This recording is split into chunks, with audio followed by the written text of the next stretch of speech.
Hi, welcome to my channel. चलिए question number 5 solve करते हैं। क्वेश्चन नंबर 5 में क्या बोल रहा है, ध्यान समझिएगा। सोबोज मदर्स प्रेजेंट एज, सोबो की माता का प्रेजेंट एज जो है वो है इज क्या है 6 टाइम्स, 6 गुना है सोबोज प्रेजेंट एज, सोबो की प्रेजेंट एज का। ठीक है, तो यहां तक जो पहला सेंटेंस दिया हुआ है इससे हम मानेंगे, मतलब ये दिया हुआ है कि कैसे आप एक्स या वाई जो भी परसेंटेज मानोगे वो कैसे मानोगे, है ना।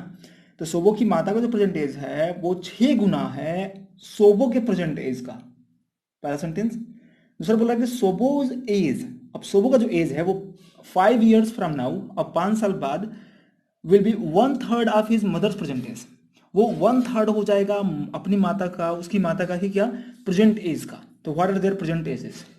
तो जो सेकेंड सेंटेंस है उससे हम बनाएंगे equation.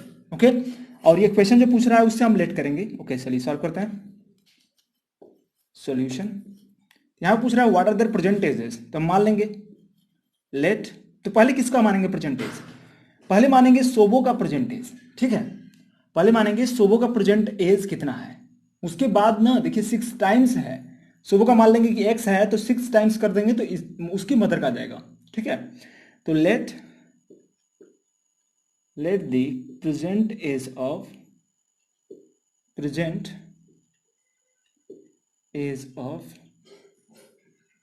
sobo be x years। ठीक है, ओके। अब then the present age of sobo's mother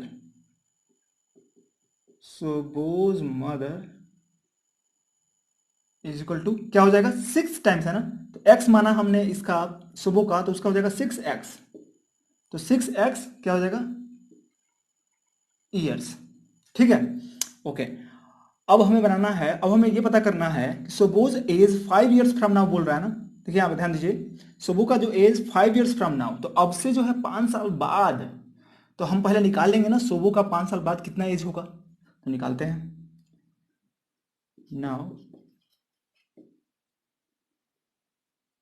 सोबोज as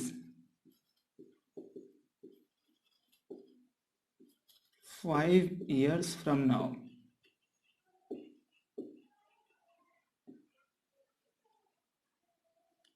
ये हटा देते हैं।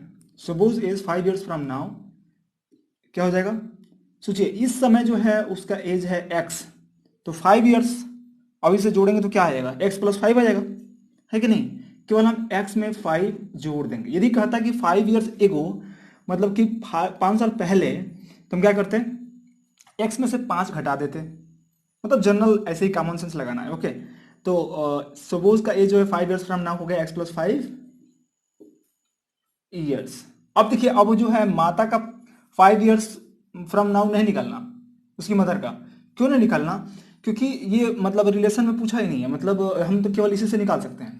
से बोला क्या है, सोबो का जो एज 5 years फ्रॉम नाउ होगा, मतलब ये विल बी 1/3 होगा of his mother's present age. Present age तो मालूम ही है, माता का जो प्रेजेंट एज है वो यहाँ पर दिया हुआ है 6x ईयर्स, तो 6x का 1/3 हो जाएगा। और कुछ करना ही नहीं है, डायरेक्ट यहीं पर हम सॉल्व कर देंगे। तो अकॉर्डिंग टू क्वेश्चन लिख सकते हैं यहाँ पे, according to question, according to question क्या हो जाएगा, बोल रहा है कि सबो का एज 5 years फ्रॉम नाउ, जो कि ये है, ये जो एज है x+5, सबो का जो एज है ये इक्वल हो जा रहा है। देखिए यहां पर जब बोल रहा है विल बी मतलब कि इक्वल है 1/3 of his mother's present age, 1/3 of his mother's present age. तो मदर का प्रेजेंट एज क्या है, ये है 6x, तो इतना इंटू हो जाएगा 6x। समझ में आ गया। तो ये बन गया हमारा इक्वेशन, यहाँ से कटेगा 3×2 = 6, 2x हो जाएगा, और यहाँ मिल जाएगा 8 इम्प्लाइज, यहाँ से मिल जाएगा x+5 इज इक्वल टू, यहाँ मिल जाएगा 2x। तब ये x वाले एक तरफ करेंगे, तो x को यहाँ पर रखिए यहीं पे, 2x को यदि लेफ्ट साइड में ले जाएगा तो माइनस हो जाएगा 2x इज इक्वल टू, 5 को ले जाएंगे राइट साइड में तो -5 हो जाएगा। ठीक है, इट इम्प्लाइज यहाँ पे आ जाएगा -x इज इक्वल टू -5, और ये कैंसिल आउट हो जाएगा, और यहाँ मिल जाएगा x इज इक्वल टू 5। तो हमारा जो x आया वो मिल गया 5, मतलब कि x क्या है सोबो का जो प्रेजेंट एज है वो एक्स है, तो लिख सकते हैं कि पूछा क्या है, फाइंड देयर प्रेजेंट एजेस ना, तो हेंस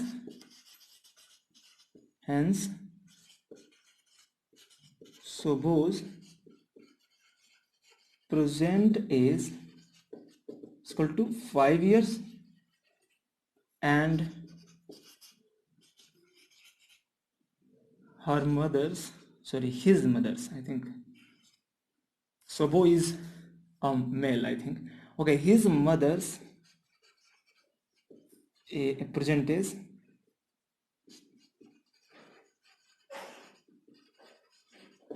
will be 6x, मतलब कि 6 into 5, 6 5 जा क्या 30 years। तो ये आपका आंसर हो गया 5 years सोबो का age present age, and this is the his mother